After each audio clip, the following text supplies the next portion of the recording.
Hey guys, thanks for being here. So I'm just going to do a quick introduction and we'll get started. So welcome to the Richard G. Staley 62 Visionary Entrepreneur Speaker Series. I'm Logan Hammerschmidt, Campus Director for the Center for Entrepreneurship and Innovation at Grove City College. And on behalf of the whole E&I team, I'd like to just say we're so glad that you're here.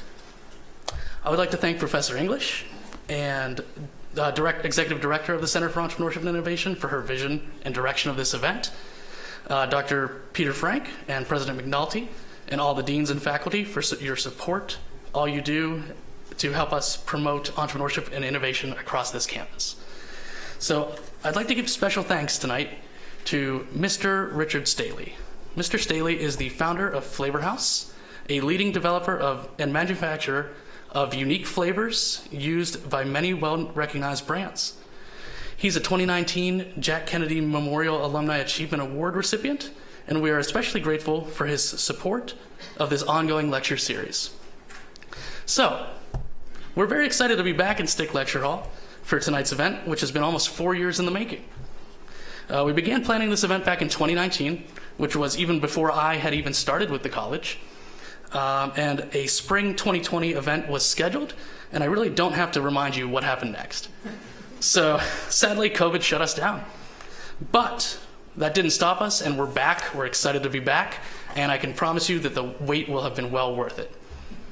So tonight, we're going to hear on stage from two very successful alumni, Kelly Costello, class of 2007, and Matt Orley, class of 1997. Kelly brings to us her story, I Survived the Shark Tank, a GCC entrepreneur's success story. It's the story of her journey from Grove City College marketing major to employee to entrepreneur to Hollywood, and finally to expanding her business beyond her wildest dreams. While Kelly is sharing her story, Matt Orley, class of 97, is also here with us to showcase his role as an entrepreneur. Matt adds his skills as a great listener to conferences and meetings. He'll be sketchnoting, as you can see the big board over here, throughout Kelly's presentation, and you can watch it while the whole thing unrolls. And after we hear from Kelly, we'll hand him the mic as well. After Matt speaks, it'll be your turn to ask questions. So let's get this thing started.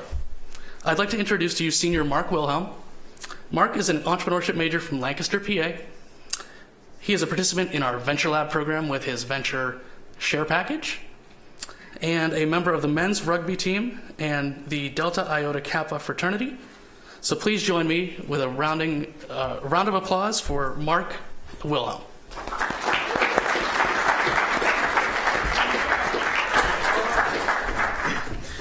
Welcome to the Richard G. Staley 62 Visionary Entrepreneur Speaker Series. We are honored to welcome to the Stick stage Kelly Costello, Grove City College class of 2007. Fans of the popular TV show Shark Tank will recognize Kelly as the entrepreneur who faced 5 hungry sharks and requested funding to make doggy cake mixes. The exposure and advice she received on that TV appearance served as a springboard, taking her company to the next level. Puppy Cake began with just a few flavors that were produced in Kelly's tiny one-bedroom apartment in Bellevue, Pennsylvania. Today, the company boasts a whole line of pet treats and operates out of a 20,000 square foot factory in Portersville, Pennsylvania. Kelly personally oversees all manufacturing of her Puppy Cake products to ensure safety and quality. She even tastes all the products herself. She aims to bring smiles to her customers' face and wagging tails to their furry friends. Tonight, we will hear how an international business major from Grove City College became a successful entrepreneur, and how her Hollywood adventure played an important role in the success story of this passionate, dog-loving entrepreneur. Please join me in welcoming Kelly Costello. Thank you.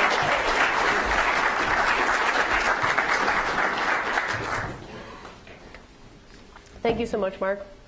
That was a great introduction. I'm really excited to be here. It's been many years since I've been here, and like I said, I graduated in 2007. And with a degree in international business, I had a minor in marketing and then also a minor in French.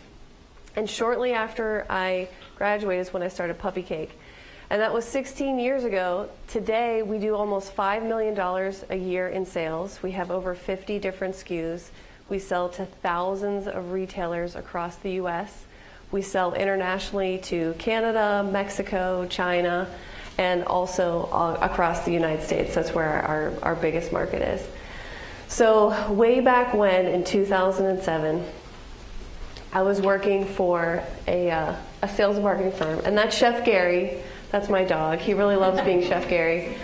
So back in 2007, I was working for a sales and marketing firm, and one of my clients made cake mix for people. It was Pillsbury. And I was looking at their old cake mix ads, and I thought, wouldn't that be great if they made that for dogs? People love their dogs. And I was like, that was my light bulb moment. I think I can do this. And the first thing I did is what I suggest all entrepreneurs do whenever they think they have a great idea, is to go and see if there's anything else on the market like it. And if there is something on the market, can you do it better than they did? So that was the first thing I did. I went on the internet. I searched through every pet store that I could find. I searched through Google. I went into physical pet stores. I checked on online stores, and I was only able to find one little boring cake mix that was in like a brown paper bag with a white sticker on it. And I thought, I can do better than this, especially since I'd been looking at all these beautiful Pillsbury cake mixes. I was thinking, like, let's do something like that. Okay, so that was the first step. I figured out that there was a demand and that no one else was doing it. So that's where you start. Then the second part was I needed to make myself an expert on canine nutrition and also an expert in baking. And this is one of the things that came up a lot during my entrepreneurship journey, is that in the beginning you have a lot of time, but you don't have a lot of money. And like one of my other Shark Tank colleagues had said, you know, when she got really good at digital marketing, it was the entrepreneur who did Dollop. She went to the school of YouTube. Now, back in 2007, YouTube wasn't quite as popular as it is now, or even how it was 5 years ago or so. So I went to the library. I checked out a book. I don't know if you guys know what that's like, but I went and I got a physical book out of the library. I researched canine nutrition. I understood what is safe to give dogs, what's beneficial for dogs. And then the next step was researching how to bake a cake, because I needed to make my own recipe based off what was safe for dogs. So I pulled out my old Betty Crocker cookbook and just started researching recipes and trying different things. And after a few months of trial and error, and also after purchasing 1,000 boxes of the banana cartons and then the carob cake cartons, Puppy Cake was ready to launch. And those cartons, when I first started, I paid $1.10 for those just paper boxes that you get at the grocery store. Nowadays, when we're buying 50 to 100,000 units at a time of cartons, we pay 26 cents. So $1.10 back in 2007 was a ton of money. But when you're starting small, that's what you need to do, is just start small and try things. And not invest too much until you really get proof of concept. And something that you'll hear on Shark Tank a lot is minimum viable product, MVP. So that's kind of what I was doing, just buying 1,000 of each flavor and starting out with that. Was that I was just starting out enough to make sure that this was something worth spending more money on. So in November of 2007, and after teaching myself how to do some light coding and starting my own website, I made puppycake.com go live. And I assumed, just like in the movies, as soon as it goes live, we are going to have orders out the wazoo. I'm going to fly through those 1,000 boxes. And it went live, and it was crickets.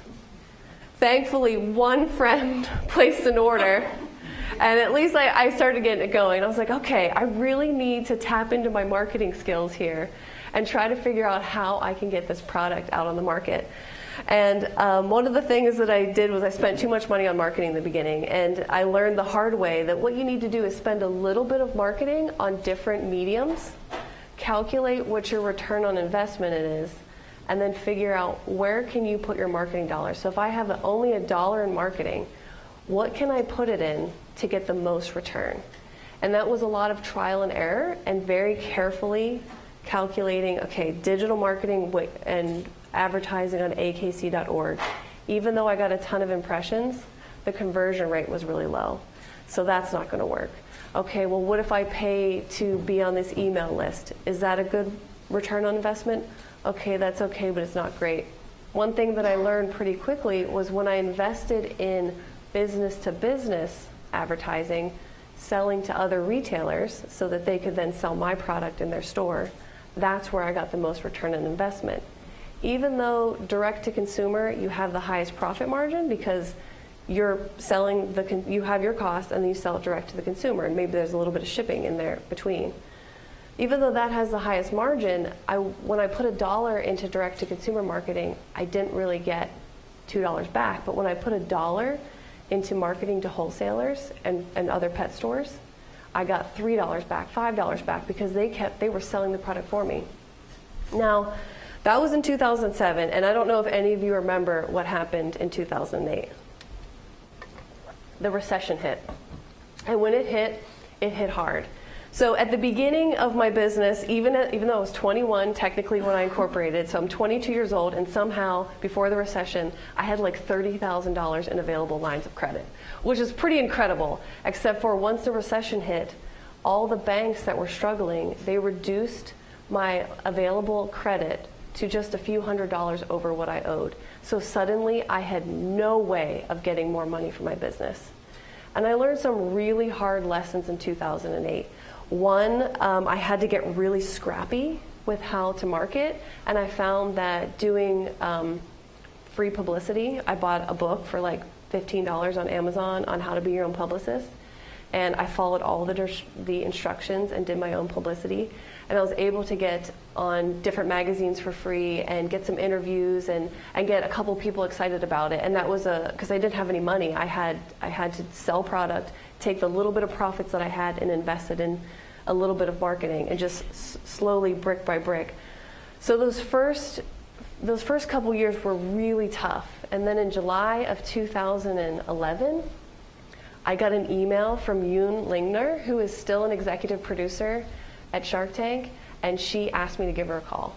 So I got really excited about it. I had actually applied for season 2, and so when I called her on the phone, and I said, "Oh, did you pull my application from season 2?" And she said, "Oh, I had no idea you applied for season 2. We just found your product on the internet and thought it was kind of cool." So that first phone call that I had with her was my first audition. So when Yoon asked me questions about my business, I made sure to tell her the good, the bad, and the ugly. Because one thing that my employees hear me say all the time ad nauseum is, when it's a bad deal for one party, the deal always falls through. So you have to make sure that you're a good deal for your customer. And a lot of other times I say, like, we're successful when our customer is successful. So I thought to myself, how can I make myself a good deal for Shark Tank? You know, they like helping entrepreneurs, but they're there to make a TV show. So sometimes you have to just tell the truth and be authentic and say, this is where I screwed up. So she really liked that first interview that we had together, and she fast-tracked me. And I went from, I had to fill out applications, they had me do a lot of filming for different interviews. I worked with production assistants who then helped me do my pitch, and I became a semifinalist. And then once I was a semifinalist, I had to do several more filmings, and that was before Zoom. It didn't exist then. I know I'm really dating myself. But we had to literally film myself with a camcorder and then send that in to them. I was able to upload it, but I didn't have to literally mail a tape. But I had to do a lot of that. And once all that went well, I became a finalist. And so I went from July 11th, just getting an email, to the last week of July, I'm being flown out to Los Angeles, all expense paid trip for a week, staying in LA, and then going to Studio City a couple of times that week. And the morning that I went out there, while I was on the airplane, I noticed some other ladies, and they're like, "Oh, what are you doing here?" And I said, "Oh, I'm going out to LA to film." So she's like, "Oh, what are you filming? Because we're going out to film something too." And we weren't supposed to talk about it because we had signed a very thick agreement that we were not supposed to talk about being on Shark Tank. But we both figured out that we had both signed the same confidentiality agreement, and so we ended up saying, like, yeah, I'm going to film on Shark Tank. Those ladies did end up coming on the show. It was called Try My Tank, but the business went under a couple of years later. So I get out to Los Angeles, and the first day there, they took us to Studio City. I got to go past the Amazing Spider-Man, I think it was the Amazing Spider-Man set, as we were going out there, because it was in Sony Picture Studios. So we go to this big sound stage with a huge green screen in the back, and they just had us sitting down, and there was about 70 of us in the room. And one of the producers comes out, and he says, okay, so all of you that are here, there's about 70 of you, not all of you are going to get to film. And I was like, oh my gosh, really? I'm thinking, I just, took an entire week off work, I invested all this time and energy in this, and I might not get to film? And then he says, and those of you that film, not all of you are going to get to air. And I'm like, oh boy. I put so much energy into this. I really want to get out there. I'm like, even though I don't really want to air my dirty laundry and my mistakes on national television, I think that's what I'm going to need to do to actually get on the show. So that day we kind of had to go through our pitches and just make sure that all of our stuff was not copyrighted. I had a measuring cup that was a special version, a patented version that OXO makes, and I had to go over to Target and get just a plain Pyrex looking one because the lawyer said that can't go on TV, that's patented. And so we just went through that and went through our pitches one more time. And then I got taken back to my hotel room, and I spent the next 3 days in my hotel room watching every episode of Shark Tank. And there were 2 seasons at that point. And every question that the Sharks asked that entrepreneur, I asked myself, and I practiced answering it. And I spent those 3 days really gassing myself up. I'm like, we're gonna get this. I'm getting a deal. They're gonna fight over me. So we get to the studio the last day of filming, and I'm in my dressing room, and they did my hair and makeup. And so the dressing rooms were kept going farther and farther back from where the exit was to go to the sound stage and film. And there was one room next to me that was farther down the hall, and I remember a producer, I could hear him through the wall come into the room. After I had heard the people next to me pitch so many times, they had a child's spoon that lit up and made noise and looked like an airplane. And he said, I'm so sorry, but you're not going to get to film today. Oh, and I was devastated for them, and then I started thinking, what about me? And I could hear them going over there and begging, please, we really need this. If we don't get on the show, we're not, our company's going to go under. And he's like, I'm so sorry. There's nothing we can do. There's no more time. And I heard him leave the room, and I'm like, oh my gosh, he's coming to tell me next. And he came into the room, and he said, okay, you ready to go? I'm like, yeah, let's go. So they take me, and I had someone come with me who brought her dog. It was a trained show dog, Minnie, and she did great. And she was on, there she is in the slide there. Minnie did a great job. And so Minnie's owner came with me, and we went in a golf cart together. And we got onto the main sound stage where they film Shark Tank. And so they kind of had me in this draped dressing area. I got mic'd up. The producers came back out, and the same producers I had been working with for several weeks, they went through my pitch with me again in practice. They asked me questions to prepare me for the show. And I'm like, okay, I spent the whole week preparing for this. I'm ready for it. And when you film anything, there's a lot of hurry up and wait. So you rush everywhere and you just wait. And so I waited there for a while, and I forget who was filming, but I could hear, some ruckus and but eventually it was over, and I was taken by the producers over to the doors, the Shark Tank doors at the beginning of the hallway. And the director comes to me, and he says, okay, you're going to walk down this hallway. He goes, follow me. I'm like, okay. And I've got Minnie with me, and he takes me to the end of the hallway. And by the way, all those tanks that you see, they're just green screens. So we walk down the hallway, and we get to the carpet, and I walk out on this huge sound stage, which is bigger than this room, and it's black on this side, because that's where the control room is, that's where all the cameras are, and the sharks are a lot farther away than you'd think, to the point where we could still hear each other, but it almost is awkward, the distance.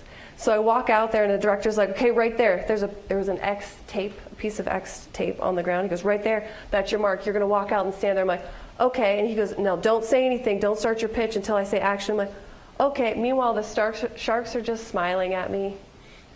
Some of them are having a snack. Some are getting their makeup touched up. I wasn't able to talk to them or, meet them at that point, just sort of awkwardly stared at one another. And then the director said, well, how's your stuff look? Because the production assistants had set up all of my stuff, the cake mixes and the cake mixes and the icing pieces that I'd done, the cupcakes. And I said, oh, it looks great. He goes, okay, now go back out. I'm like, okay. And I start walking down the hallway, and I go, am I going to remember my pitch? And I get to the end of the hallway, and another camera guy goes, okay, and he shuts the doors. He goes, when I open the doors, I'm going to do 3, 2, 1, and then you're going to start walking down the hallway. I'm like, okay. And they shut the doors, and I'm like, I remember just that moment with the door shut, and I go, am I going to remember my pitch? The door's open, and the camera's right in my face, because the shot where the entrepreneur is walking down the hallway, I mean, that camera is like right in your face. So I start walking down the hallway, and I'm thinking, okay, you can do this. You can remember your pitch. You practice it 1,000 times. I'm like, Minnie, be good. Like, don't pull me over or anything. I'm wearing high heels. We get to the end. I get on my tape. I stand there. Minnie's being perfect. I look at the sharks. They're all staring at me. It's very awkward. A lot of time is passing. I'm still staring at them, to the point where I was like, did I black out? Did he say action? And I'm like, no, just wait. Still smiling. Finally, I hear action, and I say my name. I'm from Pittsburgh, Pennsylvania. I look right at Mark Cuban as I say Pittsburgh, Pennsylvania. He goes, because he's from Mount Lebanon, if you're not unaware of that. I do my pitch. It goes flawlessly, and mind you, I think, like, I'm going to kill it. They're going to fight over puppy cake. And just to remind you, I had 3 products. I had the peanut butter cake mix, the carob cake mix, and the banana cake mix. That's it. So there wasn't a whole lot that I was offering, but I didn't know that.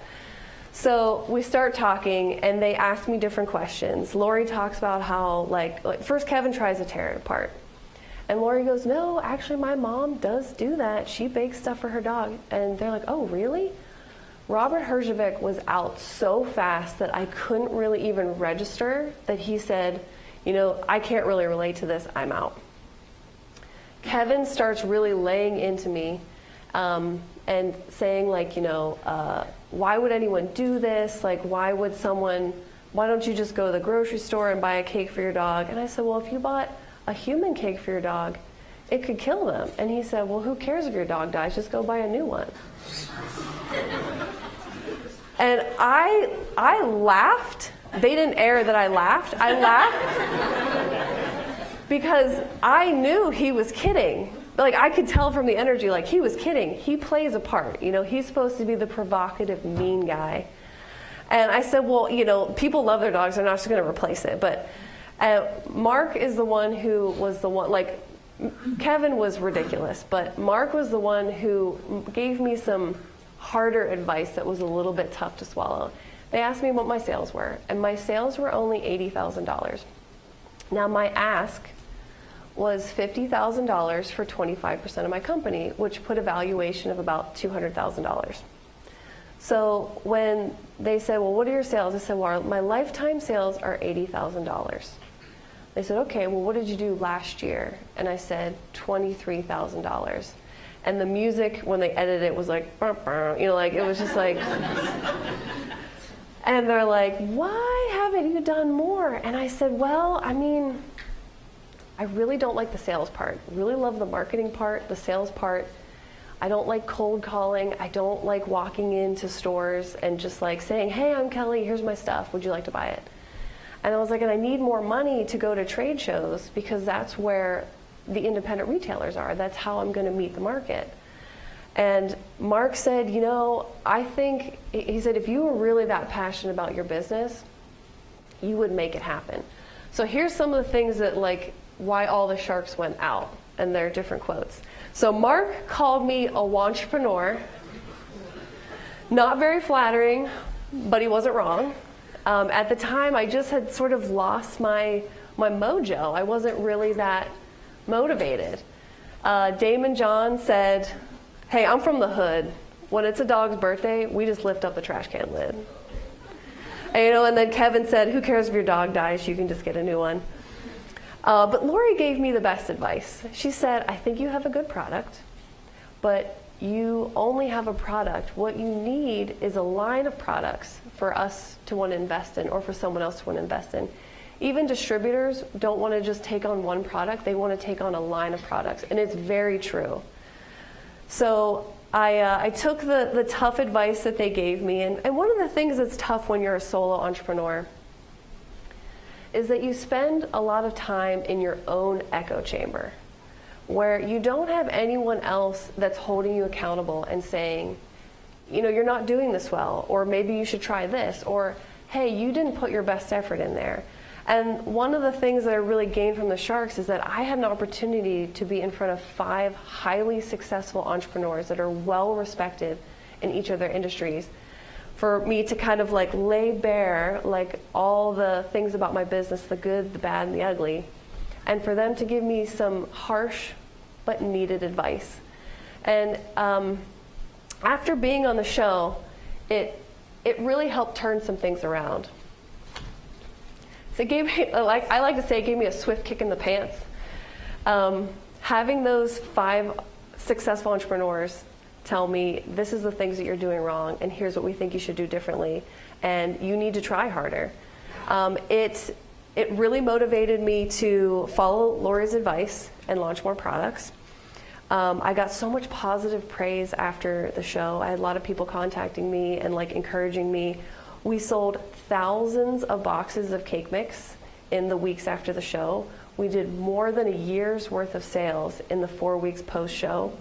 The night of the airing, my phone was just dinging over and over again, because every time an order would come in, we'd get another ding, and it was really cool to see that happen. And so some of the things that like really, and I don't know if you can see it, I'm actually wearing a Grove City shirt in that. I trashed my basement that's my basement over there, with bags of rice flour. I was able to have a little more credibility, and then also had the gusto to talk to distributors and be brave. There's a picture of me going to a trade show, which was a huge turning point for Puppy Cake to be able to go to a trade show. And trade shows are very expensive. It cost $2,000 just to get a 10 by 10 place at the show. And then you've got to fly myself. My mom came with me. She still does shows with me. She's the best brand ambassador I've ever had. And then you have to pay to bring all your stuff in and stay somewhere. And so trade shows are really expensive. But post-show, getting that cash infusion of having so much be purchased and getting the momentum after Shark Tank really made a huge change for my business. And one of the things that, like Lori had said, is that you need to bring on more products. And so I had noticed that every summer our sales would dip, because traditionally speaking, people don't bake as much in the summer.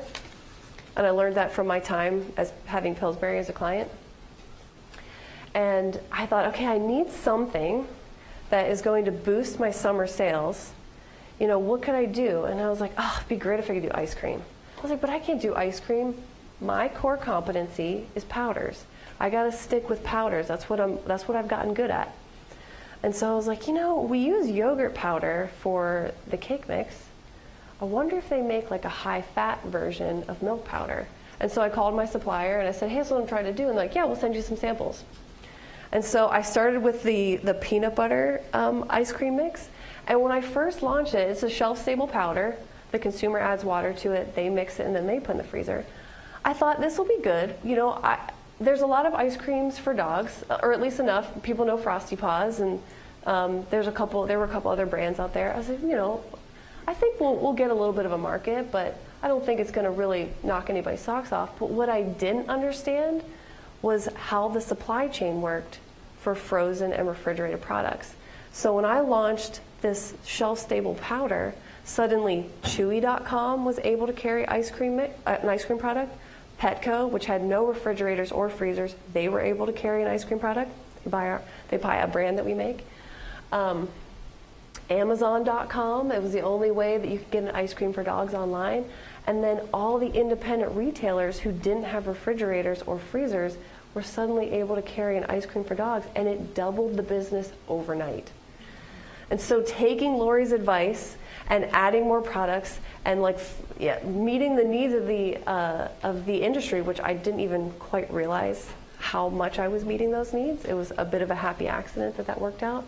Really helped take the growth to a whole new level. one of the other cool things that came from the show is that another contestant who I met while we were filming, her name's Shelly, she created the Shark Tank Pals group on Facebook. I don't know, do you guys even use Facebook anymore? Probably not so much. Got my answer, okay. But if any of you go on Shark Tank, that's the only way to communicate with us. But anyways, so one of the things that came from the show, I'm getting a little ahead of myself, but let me get to this part and then I'll talk about the networking. So one of the questions that I asked myself after the show, because I was so disappointed with how the Sharks didn't want to take on my business, was I asked myself, well, you know what, Kelly, if you had $50,000, would you have bought into your business? And I'm like, no. Like, why would I spend $50,000 for a company that was only doing $23,000 in sales and was really flat? So along with like taking Lori's advice and adding more products, I positioned my thinking to how can I make my company worth investing in? Because when you approach it from that point of view of thinking about, is my company worth buying into, you're not going to want to sell it because it's that good to keep. And so pursuing that and thinking about, make this company profitable, make it worth buying, that if I stood in front of the Sharks, they'd have every reason to buy and no reason not to. And so I got like a slightly ahead of myself about the Shark Tank networking. So after the show, Shelly created this group called the Shark Tank Pals, which was on Facebook. And it started with just 25 of us, but now there's over 500 Shark Tank entrepreneurs, and everyone who's in the group has actually stood on the carpet. So I've been able to connect with people from all the way from the first season, the very first episode, Tiffany Crummins with Ava the Elephant, all the way to people who are about to air this week that are really excited to, they can't tell us what happens until after it airs, but are really excited to get some advice on how to handle all the influx of people going to your website and dealing with everyone buying your stuff on Amazon. And we've done a couple of events. We did our first Shark Tank reunion in 2019, right before everything went sour. And then we just did finally was able to do another reunion last year in Vegas, and we're going to do another reunion here in 2023. And I know you all have probably heard about networking, and I don't know about you, but when I was a college student, I would hear networking all the time, like, you need to do networking. I'm like, what does that mean? And it doesn't necessarily mean that you have to be best friends with everyone that you network with. It's just more developing relationships, getting someone's email address, so that if you have some connection that maybe they could help you with, that you can tap into your network. Like my Shark Tank network is a huge network where I can ask someone, hey, I need a cardboard supplier. Like, who do you like to use? Or I'm having this personnel issue. Can you give me some advice on how to handle it? Have you dealt with something like this before?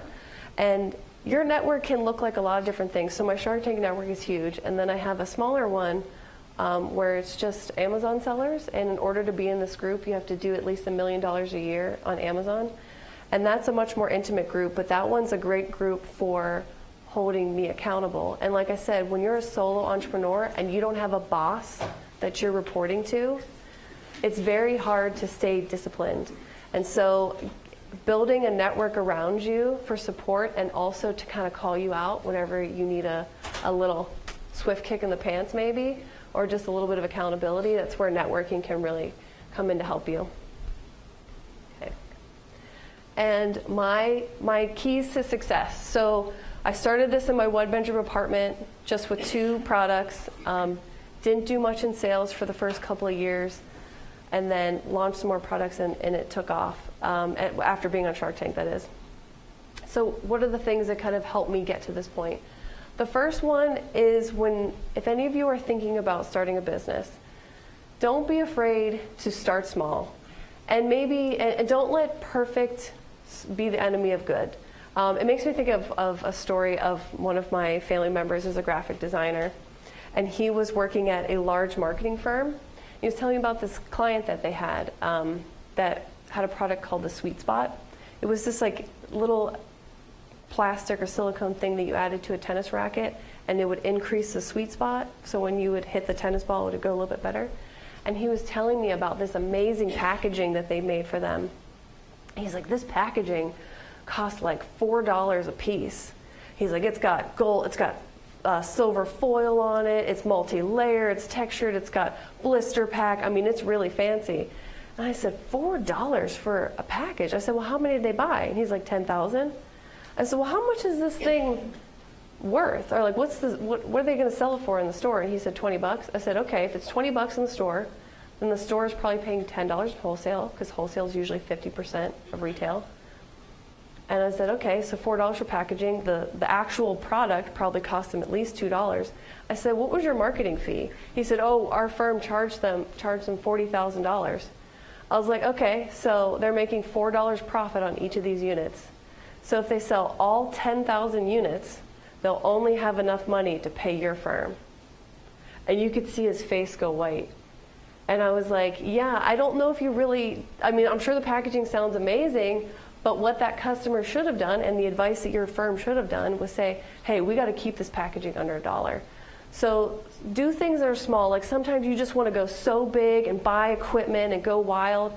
But for me, I started with plastic scoops that I cut so that when I scooped and scraped and made it a level scoop, it was the perfect amount for a carob cake mix, and I would put it in a little baggie.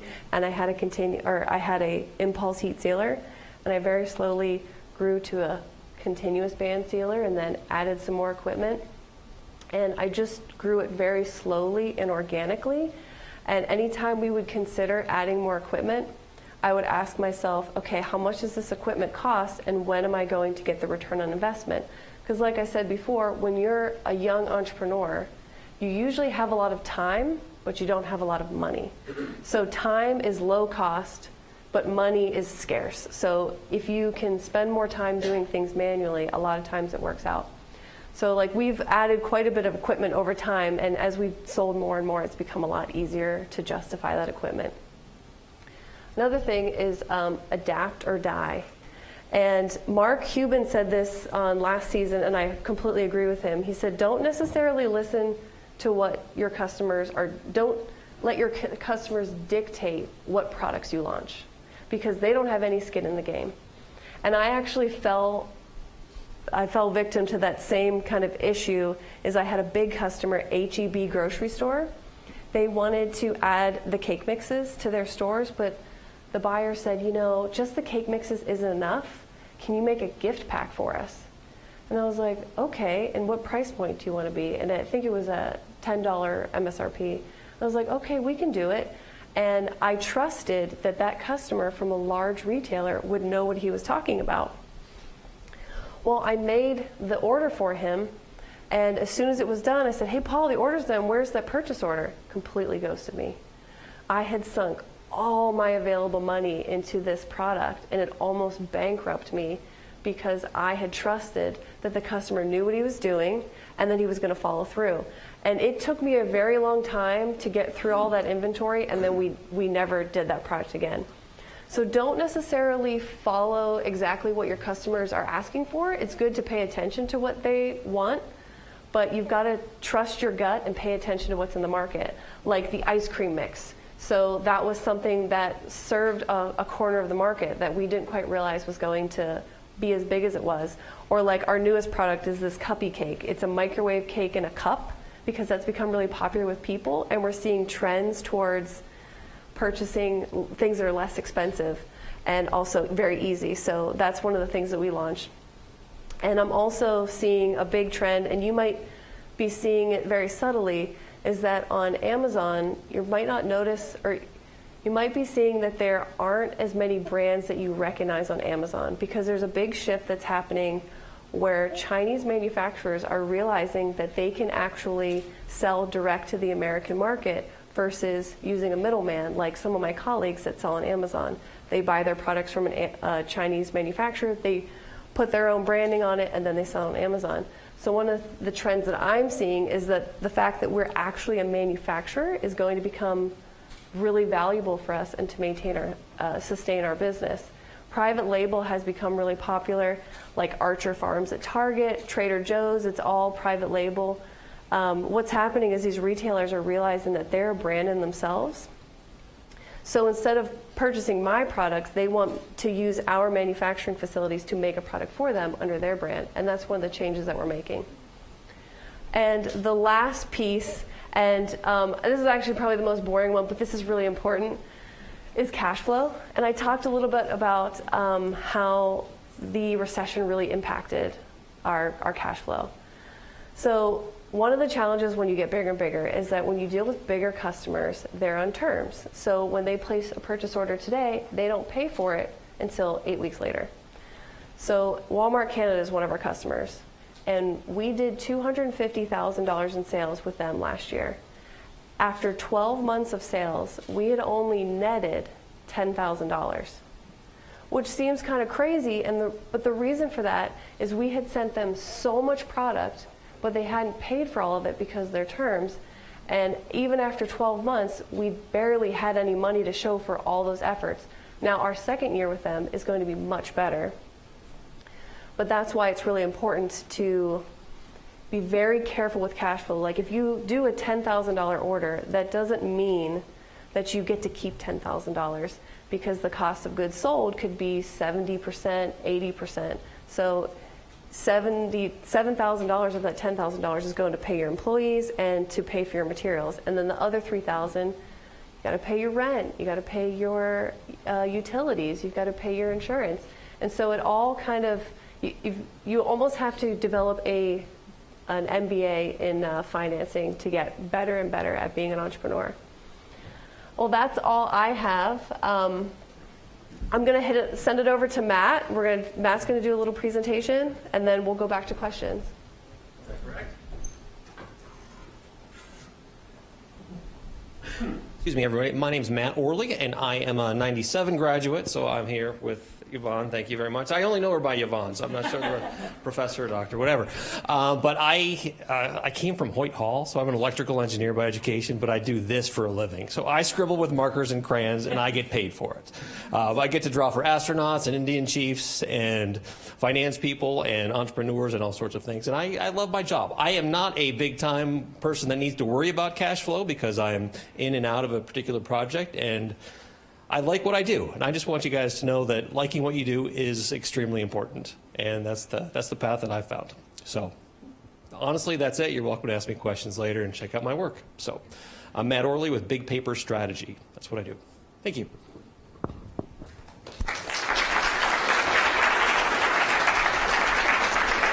right. Can you hear me on this?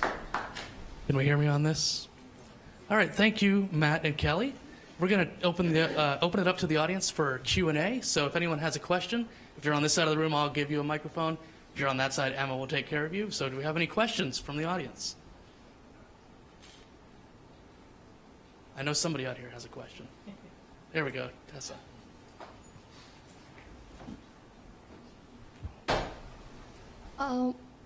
Is this okay? Cool. So you said that when you had an idea, you just started running with it. What early on was one of the biggest motivators? If you didn't, you didn't know if it was going to work. You didn't really. What was the biggest motivator as a solo entrepreneur to obtain that, to try and all those different things? If that makes any sense. At the beginning, I didn't feel like I had to convince myself at all. I had unending energy because it was just so new and exciting and everything. I mean, there's even 16 years later, there's still so much to learn. There was a point though where I just it was very stagnant before I got on Shark Tank because I was in business for almost 4 years before I got on Shark Tank. And I did think about closing up shop many times. And I think I just felt like I'd put so much money into it, and I just felt like I couldn't give it up. And maybe my pride was part of that, but I just kept getting motivated to keep doing it. And one of the cool things about being an entrepreneur is that every stage of my business, I'm not the right CEO for that new stage of business, but I have to become the right CEO. And that's one of the really cool challenges that keeps motivating me.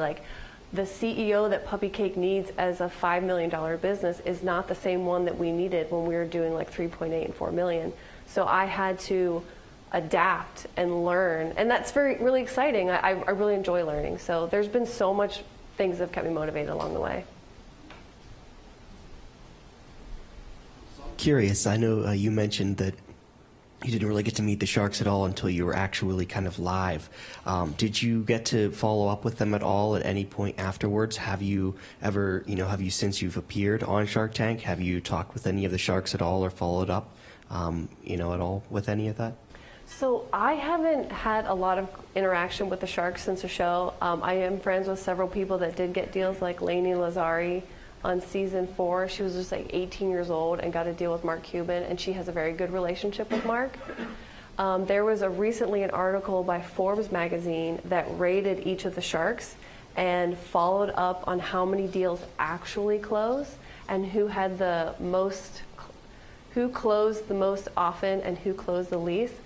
And after, let's see, it's been since 2012 was when I aired, so it's been 11 years since I was on Shark Tank. I can say Barbara Corcoran is the best shark to get. I would say Mark is probably the second best. And then Damon John is also a really good shark. Kevin O'Leary, if you can get him as a shark, is actually a great shark. Robert Herjavec, I haven't heard anything good about Robert, and I've never heard anything good about Lori. I've heard that Lori is is probably the worst shark to do a deal with. Though she did do a deal with Scrub Daddy, and he is very happy. I mean, Aaron comes to all of our reunions. He has a gold Scrub Daddy necklace that he wears.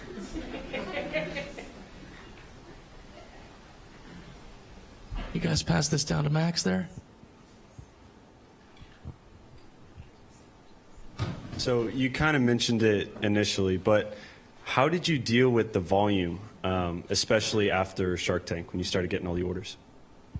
I contacted someone from season 2 who was like the City Kitty, which was like the toilet training system, because I thought this is the only pet product that's been on Shark Tank, and I asked her, what kind of traffic did you get? Because I'm a data nerd. That's how I make a lot of my business decisions, a lot of spreadsheets. And so I said, what was your traffic? And give me some numbers on on what you sold. And taking her traffic numbers and then putting into what our conversion rate usually is, and then taking into account what her conversion rate was, I was pretty spot on. So we went into it knowing this is how much we're going to sell. It was a couple of thousand units.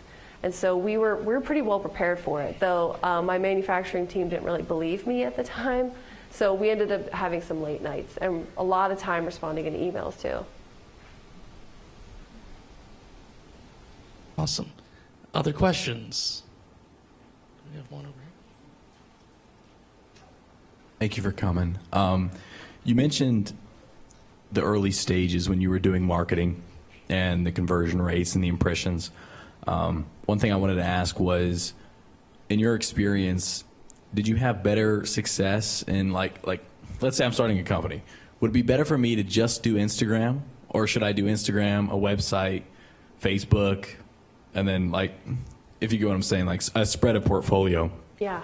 So that's one of the biggest challenges for all entrepreneurs is to figure out the formula that works for them. Because the way my business model works is different than I just had a phone call with another Shark Tank entrepreneur that had they're like frozen facials that you mix it, you freeze it, and you put in your face. They do all direct to consumer marketing. They don't do anything in store. And that's a very different business model than mine. So it would depend on what you're doing. Sometimes direct to consumer marketing is really the only way to go. It's usually when it's either a complicated product that needs explanation, like it needs an explainer video, or you're getting into a very busy space where you're trying to capture customers before they go in a store or before they're already at that decision-making point. So the first 2 years, at least the first 2 years, I had a sheet that said, digital marketing, here's what the conversion rate is if you have this many impressions, direct mail, postcard, this is what the return on investment would be. And so anytime I would get someone asking me hey, would you like to advertise in our magazine? I'd say, okay, well, give me your marketing kit, and I want to see what your audience is and how many impressions you get, and I could quickly say whether or not I would get the return on investment that I wanted. If I put $1 into this, am I going to get the $3 back that I want? So I wish I could tell you exactly what to do, but that's one of the hardest parts of starting a business, is figuring out how do you market it. Thank you. Hi, Kelly. Thanks for coming out. Another question kind of pertaining to marketing.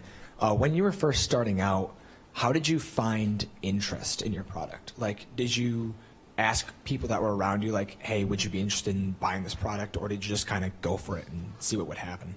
Okay, so one of the huge pieces of success for Puppy Cake was that online we were the answer to a search. And I think it was 2007 when Purina did a big groundbreaking study, and one of the things that they found was 42% of dog owners celebrated their dog's birthday. So 42% of dog owners were thinking about how to celebrate their dog's birthday, and a big chunk of them were going to Google and going to Amazon and searching dog birthday cake. And so that was a huge piece to our success. So that's how we got interest, is that people were already doing it. They were already wanting to celebrate their dog. We were just being the answer to the search. And that is still one of our huge keys to success online. Like on Amazon, the product that we sell the most of is our peanut butter cake mix, which these are like older versions of it. But the peanut butter cake mix, we sell like 3,000 or 4,000 a month of those, just the one flavor. Even though in store, we sell a lot more ice cream mix. And it's because of those search terms, and that's how we generated. We didn't have to generate interest, we just put our product in front of them when they were already interested in it.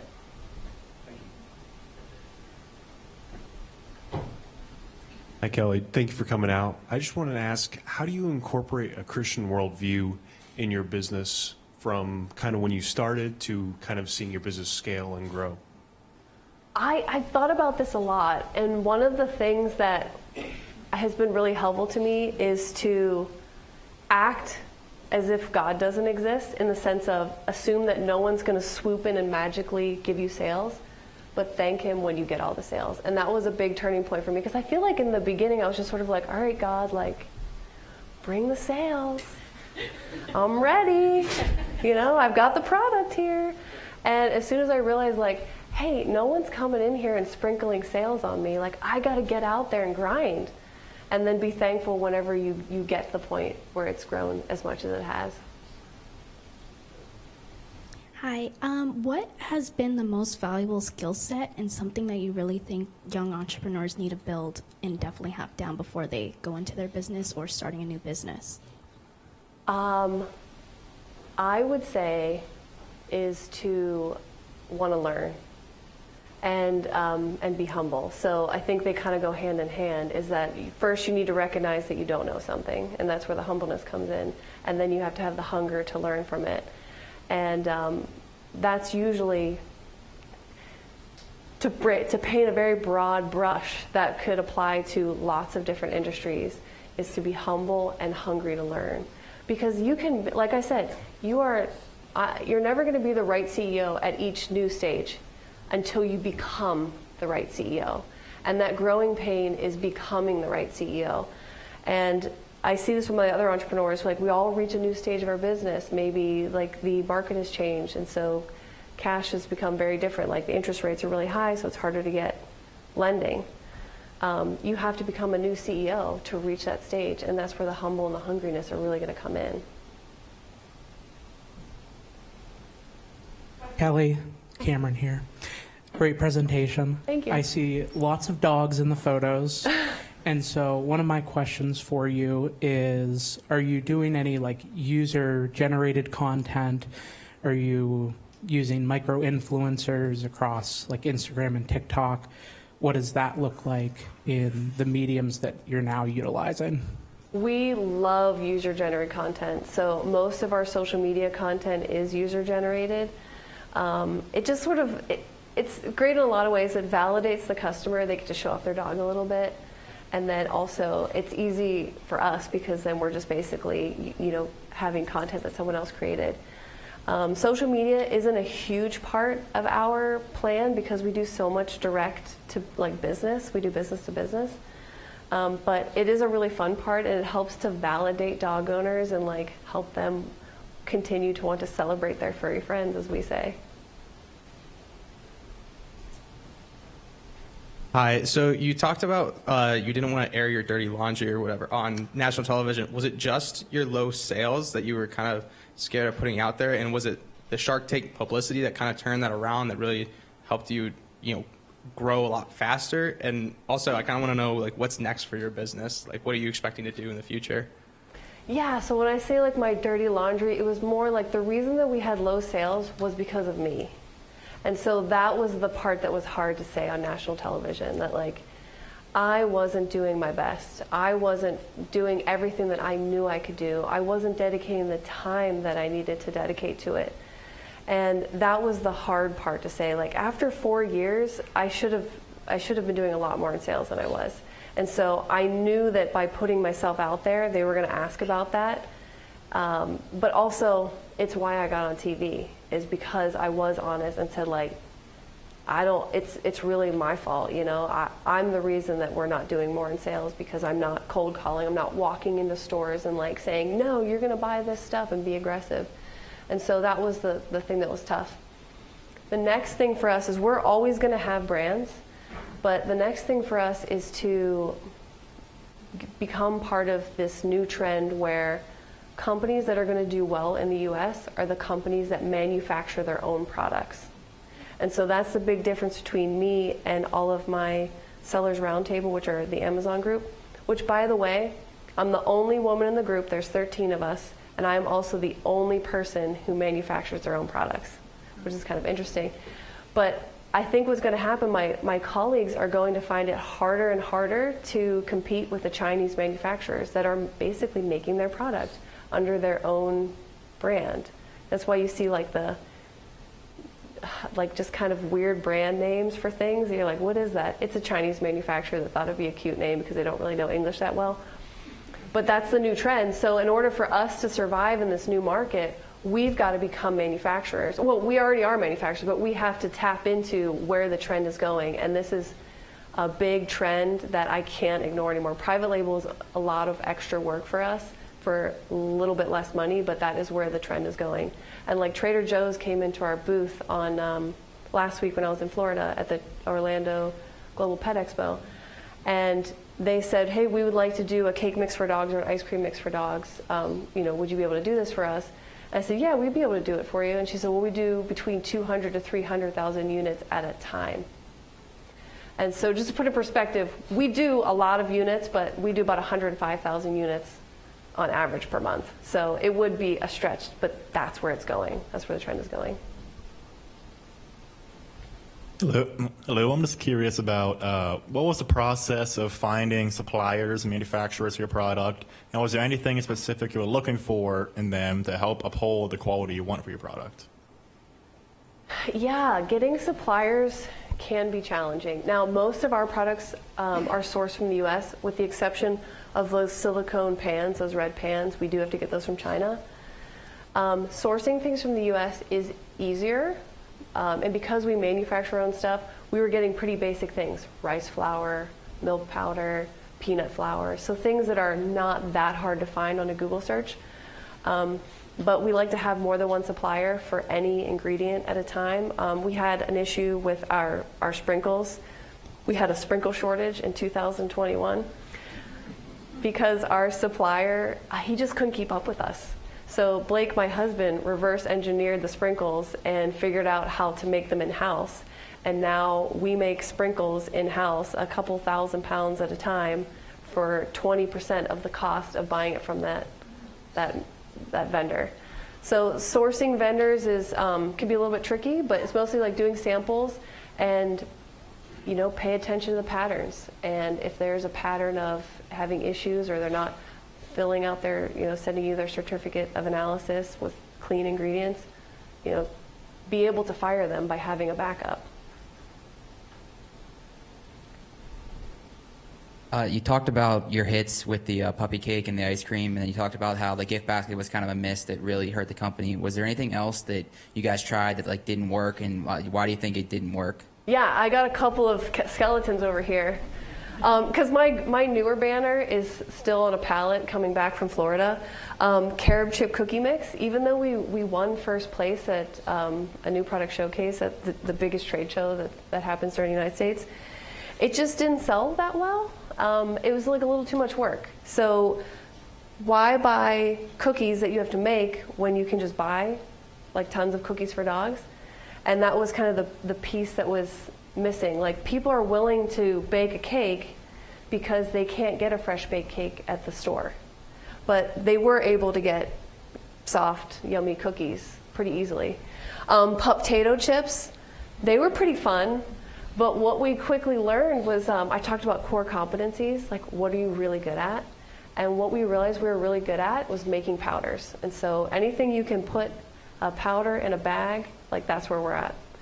And then the puppy chillers. This was, I believe these were pre-ice cream mix.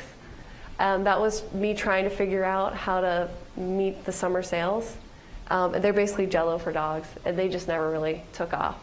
So sometimes you got to be ready to fire a couple of products. Like, unfortunately, these two are going to get fired this year, so this is their last year on the market. So sometimes you got to fire products, and it's just part of the process. Okay, great. Do we have any other questions? Yep. We probably have time for one more. Jesus. All the way turned around. Sorry. Hey, I'm just curious, how important is innovation to you as a company? I mean, you're continually having to, I guess, beat out competition, coming up with new products. What does innovation look like for you? Innovation is very important. Like I said on one of my slides, adapt or die. And especially since we're going to be celebrating our 16th anniversary this year, this is the time where I've been in this business long enough that I can see how much it's changing. So in order to maintain, like, you have to do the innovation, otherwise you get stuck and say, like, oh, this is how we've always done it, we're just going to keep doing it this way. Well, that's how you end up dying on the vine. So that's why we did, like, the cuppy cake, the microwave cake in a cup, which was got second place at the show that we went to last week. Innovation is really important to us, and even how we manufacture, and always asking, like, can this be done better? Like, are we doing it the best way, and bringing some fresh eyes for that too. All right, great. And then I have one final question for Matt. So Matt, you said that you recommend doing what you love, which happens to be the tagline of a company that I used to work at. So I wanted to ask you, did you find what you loved the first time, like right out of college? Or how long did it take you to find and be able to do what you love? I designed handheld computers for 7 years out of college, and then I designed wall covering and prints and such.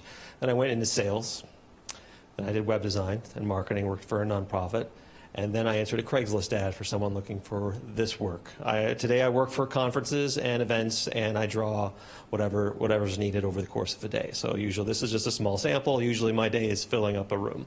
But that's how I found it. I answered a Craigslist ad. I know that's crazy in the downturn of 2010, 2009. So that's where I came from. So I couldn't draw anything. My mother made fun of my artwork as a child, hence the engineering degree from Grove City College. So, but here I am, so I'm happy now. Thank you. Great, thank you so much. Can I have a follow-up question on that? Sure. So did you know, so when you started doing this, were you like, this is it? Like, I love this?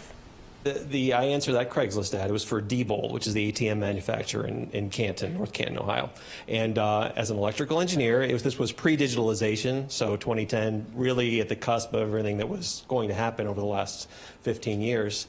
And throughout the day, I was just drawing my little heart out, trying to figure out what to do, buying markers I never thought I'd ever use in my life. But one of the C-suite guys said, I had no idea what the heck you guys were talking about until he drew it for me. So learning that I can listen very well is just a skill that I sell. So that's it. And then you were like, I love this? This is fun. John Ratzenberger was up on stage with me for an event in Columbus, Ohio. And all of a sudden he starts talking to me out of nowhere. Hey, what are you doing over there? And so I'm like, I don't know what to say. I had no microphone whatsoever, and I get to do that. I get to dance around behind the Treasurer of the United States and see a lot of different places. So it's kind of fun. So I like my job. So that's why I do it. You're making it sound awesome. Might have some competition now. We're Grove City. You guys can do anything. So figure it out. Amazing. Well, thank you so much, Kelly and Matt, for being here. And thank you all for being here as well.